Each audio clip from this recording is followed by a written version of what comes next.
All right, now let's go ahead and do our routing.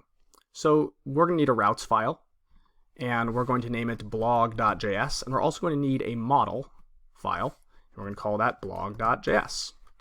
And in the routes file, we're going to import express equals require express, and we're going to import the not found error in case we have any issues with the request, and we're going to grab that from the utils errors file, and then we're going to create a new router, const router equals express.router.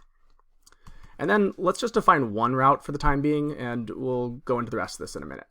We'll say router.post to the index route of this router, and then we will use an async callback function that will take in the request, the response, the next callback, and we will try to do something here.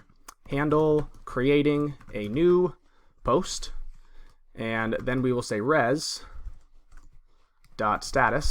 201, which is usually the status you'll use for creating something, JSON, and we'll send back post, and right now this is just a placeholder for the actual post that we will be creating. And then if anything goes wrong here, we will call next with the error.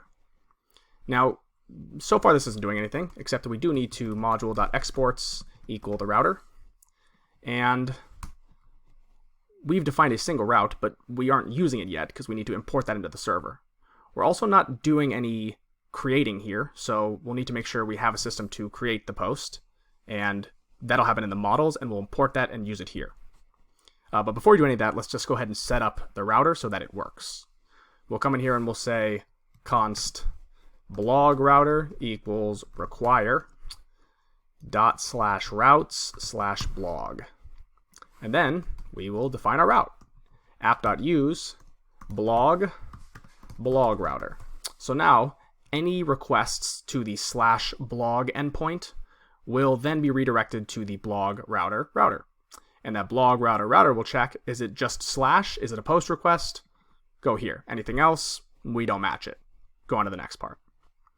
So what we do need to do next is we need to create a system for making new posts, or handling creating a new post. And we can do that in the blog model. So I'm going to head back into, or I'm going to head into my models/blog.js file, and I'm going to create a class here. Say class blog, and it is going to have a static async create post method. And it's going to take in a new post, and is going to create that post. Simple enough.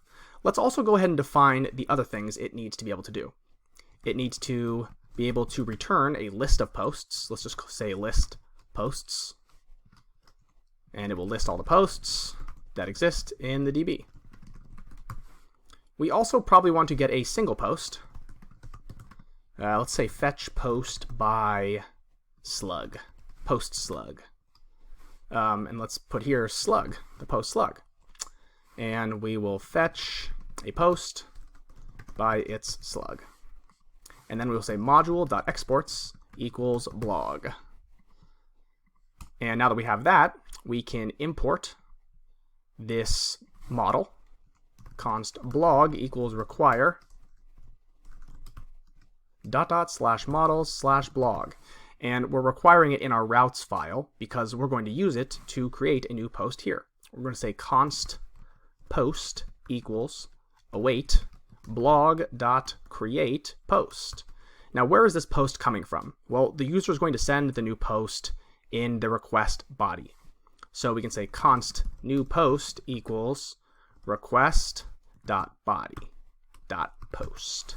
And so what this is saying is, hey, whenever the user makes a post request to the /blog route, it should have a body with a post attached to it. We're going to take that new post and we're going to pass it in right here. Let's also go ahead and import that bad request error, because we will say if the user did not send that, if not new post, return next, and with the bad request error, new bad request error, and it will just say no post found in request. Simple enough.